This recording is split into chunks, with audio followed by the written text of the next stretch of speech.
আমি আপনাদের সবাইকে আজকে একটা নতুন ভিডিও দেখাবো। ভিডিওটা দেখানোর আগে সবাইকে বলবো, আপনারা যখন ভিডিও ডাউনলোড হেল্পারে ডাউনলোড করেন, আহ, এই যে প্লে স্টোরে প্রথমে ঢুকলাম। ঢোকার পর এই যে একটা অ্যাপ আছে, ভিডিও ডাউনলোড হেল্পার, ঠিক আছে, বা প্লেয়ার। এই অ্যাপটি ডাউনলোড করার পরে যখন আপনাদের স্ক্রিনটা পুরোটাই চেঞ্জ হয়ে যায়, তখন আপনারা কিন্তু সবাই চিন্তিত হয়ে যান। চিন্তিত হওয়ার পরে কেউ বুঝেন না কী করবেন, তখন আপনাদের পুরা পেজটা কিন্তু লাইক এরকম আসে। আমি দেখাচ্ছি আপনাদেরকে, স্ক্রিনশটে গিয়ে বুঝিয়ে দিচ্ছি।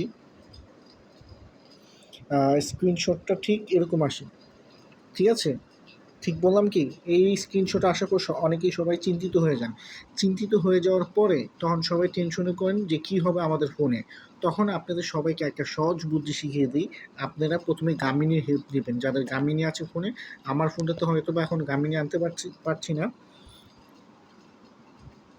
লাইক এখানে যেটা চাপ দিলে গামিনী আসে, গামিনীটা আসছে না। যাই হোক, আপনারা গামিনী এনে সেটিংসে ঢুকবেন। ওরকম অবস্থায় আপনারা সেটিংসে ঢুকতে পারবেন না।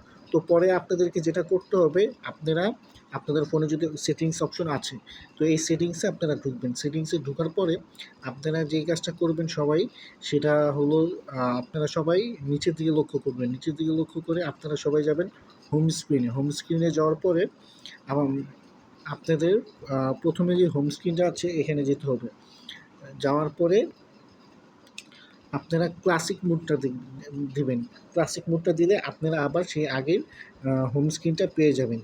আর যেই অ্যাপগুলো ডাউনলোড করেছিলেন, করার পরে যদি আপনাদের ওই সমস্যাটা দেখা যায়, তখন সেই সমস্যাটার জন্য অ্যাপগুলো ডাউনলোড করে এখানে এসে এই হোম স্ক্রিনে চাপ দিলে আবার আগের মতো আপনারা ফিরে যেতে পারবেন।